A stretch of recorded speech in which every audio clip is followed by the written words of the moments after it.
At 6:47 a.m. on a Tuesday, that would change everything. I was flat on my back in a crawl space that smelled like mouse droppings and 20 years of broken promises.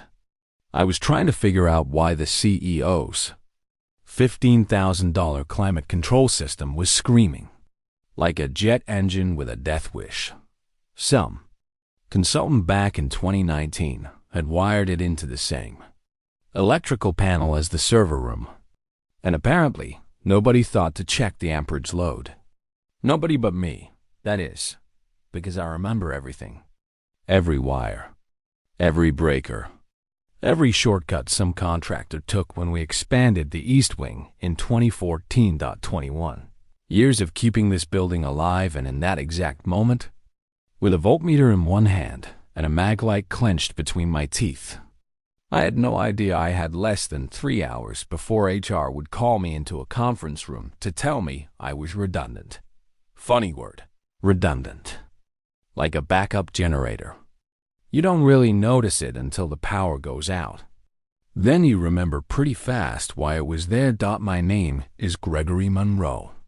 Greg to anyone who's ever worked alongside me, which used to be just about everyone in this building. I'm 58 years old, and I've been the chief building engineer at this tech company since 2002, back when there were 5 employees, 1 fax machine held together with electrical tape, and dreams bigger than our bank account. These days, they've got 200 employees, Herman Miller chairs that cost more than my truck, and a CEO who thinks HVAC stands for have a very acceptable coffee. That morning started like every other morning for the last 21 years. Me unlocking the building at 6:47, 23 before anyone else, with the original brass key they gave me back when this place was above a Thai restaurant and we couldn't afford real office furniture. I kept that key on a steel ring with 13 others, each one labeled in my handwriting. Each one was a little piece of this building's history that lived in my head and nowhere else. The cleaning crew had left. Someone's takeout container in the break room sink again. Someone from marketing had abandoned sushi in the mini fridge over the weekend. The kombucha had exploded. Not technically my job. Not in any contract I ever signed. But guess who scraped fermented tea off the inside of a smart fridge at 7 in the morning? This guy. Some days, I felt like the load-bearing wall of this building, invisible, taken for granted, only noticed when something cracked. I held everything together while they built floors on top of me. And I did it in silence, because that's what you do.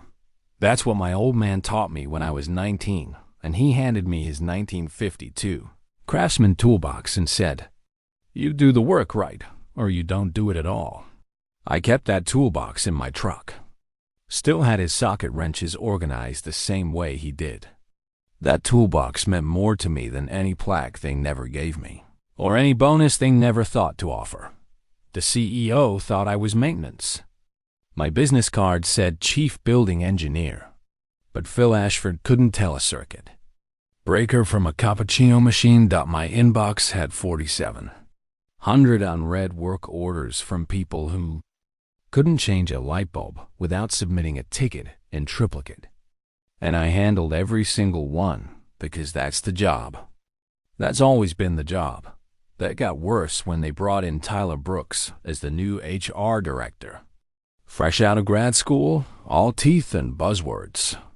The kid wore Patagonia vests bought with venture capital and talked about cultural fit like he'd invented the concept. Probably thought union was a type of caramelized onion. Once, he asked me where the Ethernet cable went. I told him the same place his performance review was headed if he didn't learn how things actually worked around here. He didn't laugh. I did. I didn't go to fancy business schools. Never wore a suit that cost more than a mortgage payment. But I knew that building. Not like a property manager knows a building, like you know your own truck. Which pipes moaned before a storm. Which thermostat freaked out when humidity hit 70%. Where the main electrical panel made a sound like a rattlesnake if you opened it too fast. I'd kept this company breathing through power surges, pipe bursts, server room floods, and 4 CEOs worth of terrible decisions. And they just forgot. No recognition. No handwritten thank you notes. Just once, after I stayed until midnight restoring power during an ice storm that would have cost them $200,000 in lost server data. The old VP gave me a half-eaten protein bar and said, "You're a saint, Gary. My name's Greg. After a while, I stopped correcting people. That Lease, the one that let us squat in prime downtown real estate. For a fraction of market rate, I negotiated that back in 2002, when we couldn't even get a landlord to return our calls. The company had 5 employees and couldn't get approved for a credit card. The founder, Randy Foster, sat across from me in a diner and said, 'Greg, if you don't co-sign this lease, we'll be working out of my garage. My wife will kill me.' I didn't co-sign it. I signed the whole thing. Put the lease in my name. Used my credit. Because nobody else could.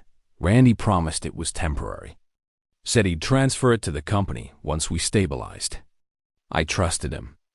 We both forgot to follow up. And 21 years later, my name was still on every renewal. After that first year, it was always me handling the lease paperwork. Me dealing with the property manager. Me coordinating the Vivek upgrades, the carpet replacements. The time we had that weird smell in Suite B, that turned out to be a dead squirrel in the insulation. They never asked about the lease. Never even thought to check. I didn't mind at first. Back then, they felt like family. But like most families, they eventually forgot who kept the lights on.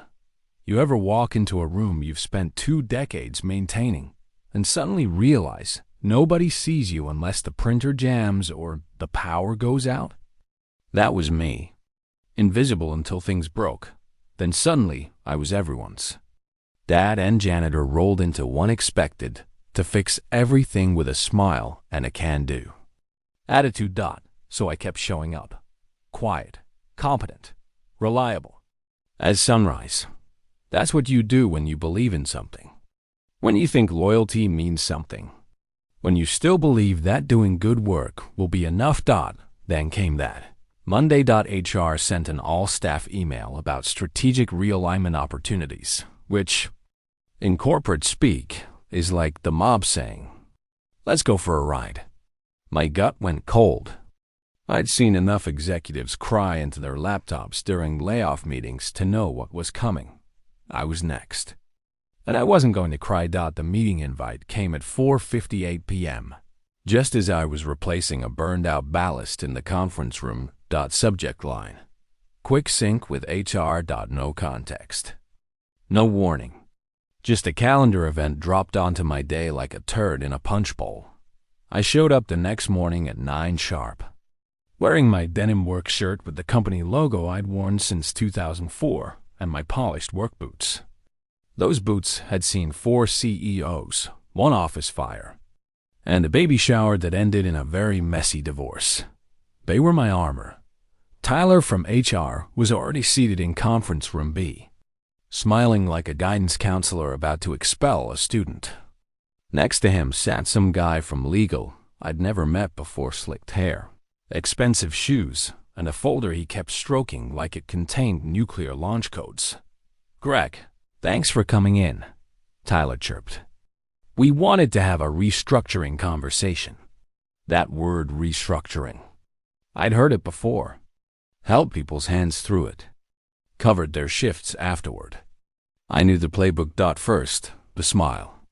Then, the folder. Then, the apology that isn't really an apology. "We're going in a new direction," Tyler said. "Modernizing operations." I stared at him. That direction wouldn't happen to include me, would it? Silence. Then the lawyer slid the folder across the table. Inside was a generic severance package, wrapped in more red tape than a crime scene. 3 months' pay. An NDA clause. Health insurance until the end of the quarter. Real generous. They didn't even get my name right. The letter called me Gregory J. Monroe. 21 years and they still couldn't spell the name on the lease. We'll need your badge and keys today, the lawyer added in a flat, emotionless voice. Also, any company property in your possession. I took a breath that could have cracked concrete, reached into my bag, set the badge on the table like a poker chip. I was done playing. Then came the keys. All 14 of them, labeled in my handwriting back in 2004, the year. I stayed late rekeying the entire building myself because the old lock system was a security disaster waiting to happen. You sure? I asked, eyes locked on Tyler. He blinked. I'm sorry? You sure you want these? I lifted the key ring. Last chance to think it through. Tyler put on that HR face, sympathetic, professional, fake as margarine. It's not personal, Greg. Sure it isn't. I stood up, buttoned my work shirt, and picked up that sad little severance folder. You just fired the only person in this building who knows where the main water shutoff is. I said calmly. Good luck with that. I walked out before I could say something. That would feel great for 10 seconds.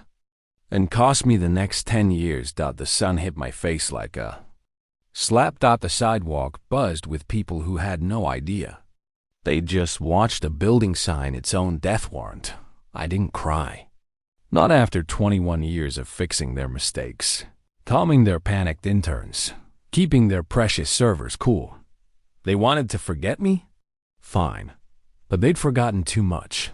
I didn't drive straight home. I pulled into a coffee shop parking lot, killed the engine, and sat there for a minute. Then I called Leo Bishop. Leo was my neighbor's kid. Used to mow my lawn for $20 and a glass of cold lemonade. Now he was a real estate attorney with a Bluetooth headset permanently fused to his skull and a nervous twitch whenever someone said the word arbitration. He picked up on the second ring. Greg? Everything okay? No, I said. But it's about to be. You remember that lease we drew up in '02? There was a pause. Then a low whistle. Oh, that lease. Yep. Do they know? I smiled for the first time that day.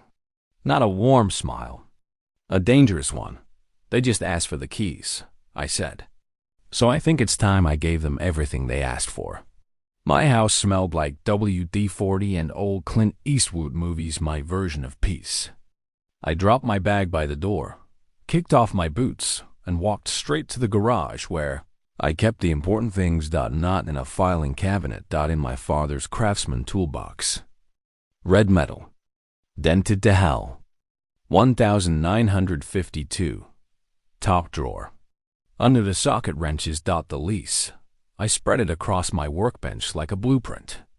21 years old, coffee stained, held together with spite and staples. The original lease agreement. 7 amendments. A receipt for the lobby rug I bought in 2003 before the company could afford real furniture. Even a crayon drawing from Randy's daughter from back when the office was one room above that. Thai place and smelled like pad thai and desperation. Page 12. Section 9B. Renewal of lease terms shall require written notice from lessee no later than 30 days prior to expiration. I checked the expiration date. August 1st. Today was August 3rd. 2 days late. No email. No phone call. Not even a certified letter to the property manager. They were so busy celebrating their upcoming IPO and playing musical chairs with executive titles that they forgot to renew the lease on the building that housed their entire operation. I leaned back in my garage chair, cracked open a Coors. A slow smile crept across my face, the kind you wear when you realize the universe just handed you a winning lottery ticket. They just fired the leaseholder, and now they were trespassing. Grabbed my phone and started checking. Insurance policy? Still in my name. HVAC service contract? Renewed last year under my direct email. Cleaning service? They only showed up because I Venmo'd the manager every month out of my own pocket. Utilities? Rooting through a business account I'd opened. With the city back in 2005 back. When the power cut out every time, someone microwaved popcorn and printed a document. At the same time, everything that mattered still ran. Through me, I was the invisible infrastructure, and they just asked me to leave. I could have warned them. Could have sent an email with a subject line like, "Hey, you forgot something important."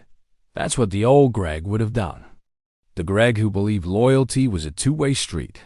But that Greg got handed a severance package with his name spelled wrong after 21 years of keeping the lights on. So I closed the lease folder. Finished. My beer. And for the first time in 2 decades, I decided to shut up and let them walk straight off the cliff they built for themselves. I wore my good boots to the meeting with Thomas Weber, the property manager. Not because I needed to impress anyone, but because they made a solid sound on marble floors. Wanted to be heard coming. Thomas looked up from his desk when I walked into his 4th-floor office. He was the kind of guy with 17 different highlighters on his desk and always smelled faintly like fresh printer toner. "Greg," he said, surprised. "Didn't expect to see you," I smiled. "I'm just here to clarify a few things about the lease." I pulled out my folder and handed him the documents. The original lease. All 7 amendments. Everything pristine right down to the crayon drawing from Randy's kid during our 2009 renewal meeting. "I just want to confirm something," I said. "There was no written renewal request submitted by July 1st, correct?" Thomas started clicking through his computer like it owed him money. No, not from the company. Nothing logged. I assumed they were going month to month while they worked out a new deal." I nodded. "Under Clause 9b, that converts to a month-to-month tenancy automatically, which means either party can terminate with 30 days' notice." Thomas leaned back in his chair. It creaked like old knees. "Technically, yes." I pulled another paper from my bag. Thick stock. Official letterhead. "Leo's work. I'd like to formally notify you of lease termination," I said. "Effective in 30 days. His eyebrows shot up. "Wait, you're terminating it?" "Yep, as the lessee of record. And I've already lined up a replacement tenant. They're paying triple the current rate." The new tenant was a wellness company called Bloomhaven, run by a woman named Morgan Callahan. I'd met her at a farmer's market last year while buying tomatoes. I casually mentioned the building 6 months back, and she'd been waiting for my call ever since. Young, backed by investors. Desperate for downtown space to install meditation pods and high-end air purification systems. Thomas ran a hand through his thinning hair. "This is going to be messy." "Messy," I said as I stood, "is what they handed me after 2 decades. I'm just returning the favor." Back home, I filed the eviction notice through the county portal. Paid extra to expedite it. The confirmation email hit my inbox with a satisfying ding. Then, like clockwork, HR emailed me. Subject: confirmation of return property. Dear Greg, we're reaching out to confirm you've returned all company property, including documentation, keys, badges, and other physical or digital assets. Please respond to confirm. Best Tyler. I didn't hesitate. I clicked reply all. Tyler loved copying half the company to look busy. Yes, including the ones you forgot. I had hit send. Leaned back. That night I couldn't sleep, not from guilt, but from something else. I kept thinking about Randy's daughter. She'd be in her 30s now. Probably didn't even remember the crayon drawing in that lease folder. Didn't remember sitting on my workbench while her dad and I figured out how to keep the lights on with duct tape and hope. I wondered if she knew what her father's company had become. If she'd be proud or ashamed. Then I remembered something my old man used to say while teaching me how to wire a panel box. "Greg, you do good work because that's who you are, not because of who's watching." I wasn't doing this to them.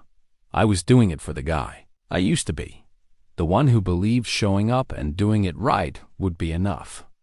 The one who deserved better than a misspelled name and a severance check that couldn't even cover 3 months of keeping man. Building alive, I owed him this, the guilt.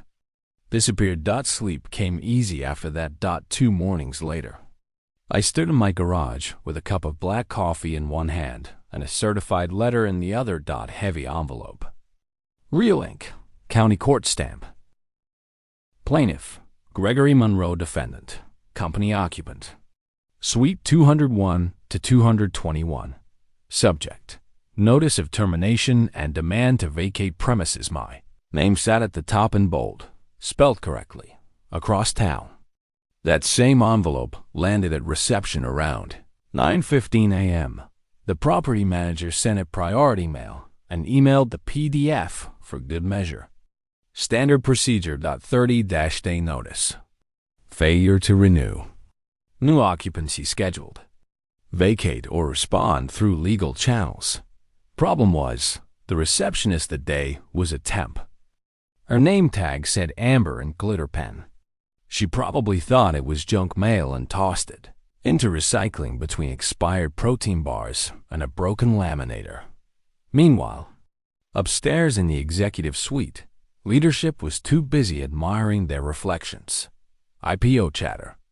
Branding refreshes. Someone giving a presentation about disrupting. Verticals. Too busy disrupting.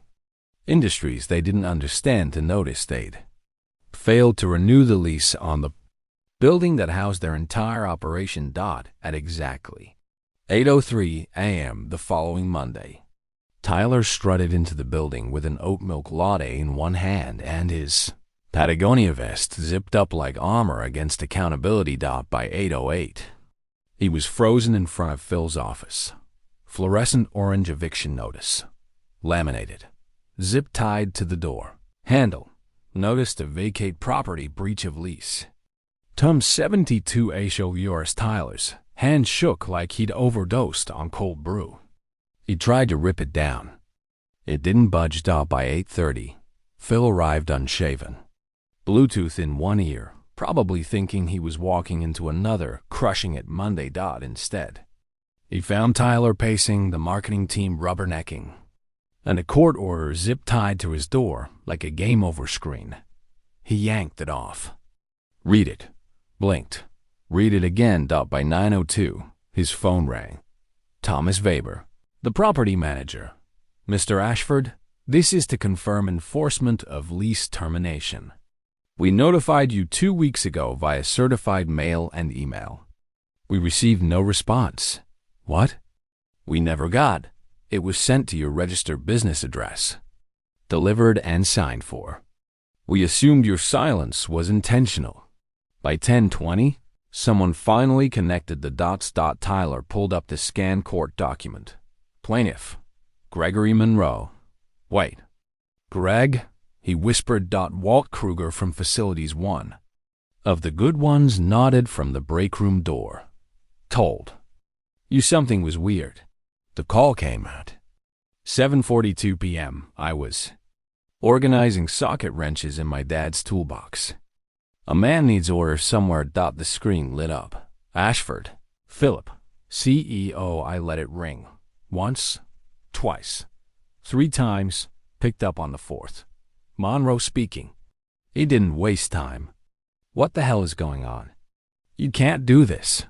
I put him on speaker, poured 2 fingers of whiskey, and leaned against my workbench like I was selling in for a ball game. I absolutely can. And I did. Read your lease. You're evicting an entire company.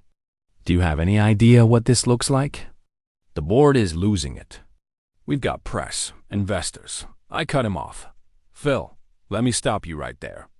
You fired the person who held the keys. All of them.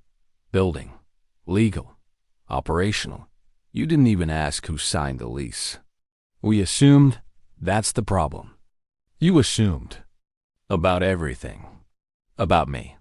About what I was worth. About what would happen if you threw me away like a used air filter. Silence. Heavy breathing. You blindsided us, he said finally. No, I replied. I responded to being blindsided. Difference is I came prepared. This is going to hit the board. They'll do what boards always do. Protect themselves. Maybe throw you under the bus if they're hungry enough. But they won't call me, because I have the paperwork and Bloomhaven already wired the first 2 months' rent. That shut him up. Just so we're clear, I said calmly, I didn't sell the company out. I just stopped carrying it on my back. The line went quiet, then disconnected. By Friday, the company was in full panic mode, throwing money at every landlord within 10 miles. Too little. Too late. Monday hit like a falling piano. On 6th Street. They were loading Herman Miller chairs and half-empty Keurig pods into a rented U-Haul with one busted taillight. Tyler wore sunglasses the size of dinner plates. Someone taped a sign to the truck. Strategic relocation. Then Phil lost it. Tan suit, sweat-stained, completely unraveling. He hurled a folding chair. It slammed into the side of the truck with a hollow clang. Someone posted the video within minutes. 3 hours later, it hit every tech blog in the region. I drove by at 3:47 p.m., not to gloat, just to see it finished. The U-Haul pulled away. One taillight still broken. The building stood empty for the first time since 2002. Through the glass doors, Bloomhaven's crew was already inside, measuring for meditation pods. Morgan Callahan waved from the lobby. All yours, I called. You built something solid here, Greg, she said. We'll honor that. I nodded. I didn't need honor. I just needed them to. Remember that foundations matter, that the people who know where the pipes run and the wires go aren't interchangeable. I drove home the long way past the diner where Randy and I signed that first lease 23 years ago. It's a Starbucks. Now. Everything changes. Everything except the lesson I learned too late. Loyalty without reciprocity is just free labor with a smile. Walt called me 2 days later. He'd quit. Said he couldn't stomach working for people who'd throw away 2 decades of a man's life over a misspelled severance letter. So what are you gonna do now? He asked. I looked at my father's toolbox, at the phone that hadn't stopped ringing with calls from building managers who'd heard what happened and wanted someone who actually knew what a load-bearing wall was. Same thing I've always done, I said. The work, just for people who remember to say thank you. 3 months later, I was consulting for 4 downtown buildings, making double, setting my own hours. Every contract I signed, I made damn sure my name was spelled right. That evening, I stood in my garage with a cup of black coffee and looked at the wall next to my dad's photo and my first paycheck from 1981. I mounted a small brass hook. I pulled the original office key from 2002 out of my pocket and hung it there like a trophy, not as a reminder of what I lost, but as proof of what I built and what I took back. They thought I was obsolete. I just changed employers. 21 years they took for granted. 21 years I showed up, fixed things, kept the wheels turning while they built their dreams on my back. They wanted me redundant. I reminded them I was foundational. They forgot I was the load-bearing wall, and when a load-bearing wall walks away, the whole building comes down. Turns out, competence never retires. It just finds better clients.